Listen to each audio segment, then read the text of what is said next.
राज्यात वंचितचे प्रकाश आंबेडकर नेमके कुणासोबत जाणार याबाबत मोठा सस्पेन्स आहे। एकीकडे मुंबई आणि नागपुरात आंबेडकरांची वंचित काँग्रेसची आघाडी करणार असल्याची चर्चा आहे।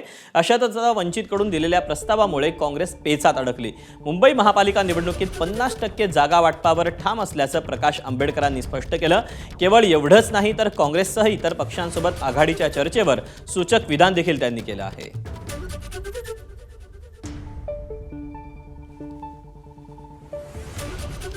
सगळ्या मुली पाहणं आहेत हे बरोबर आहे। ती पसंत आली तिचा बरोबर होणार।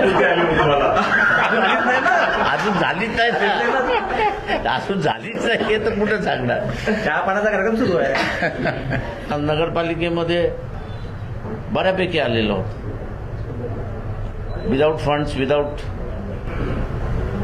तुम्ही एक बातमी काल अशी होती की तुम्ही 50 जागांबद्दल आग्रही आहेत मुंबईत, तर 50-50 म्हणत असाल तर जवळपास 112-113 राखला जाईल। आम्ही असं तिथे आता 200 जागेंच्या लढण्याच्या तयारीमध्ये आहोत। तिथे वंचित आघाडीसोबत काँग्रेसच्या आघाडीच्या चर्चेदरम्यान काँग्रेसमध्येच वंचितबाबत दोन मतप्रवाह पाहायला मिळतात। पाहूया। मुंबईमध्ये काँग्रेस स्वबळावर लढणार की महाविकास आघाडीमध्ये लढणार, काय निर्णय झाला? या संदर्भातला निर्णय हा आमचा झालेला आहे आणि त्या ठिकाणी आम्ही स्वबळावर निवडणूक ही लढणार आहोत। संदर्भामध्ये सकारात्मक चर्चा सुरू आहे आणि आम्हीही त्यांच्याबरोबर काल बऱ्याच 3 ते 4 तास चर्चा केलेली आहे।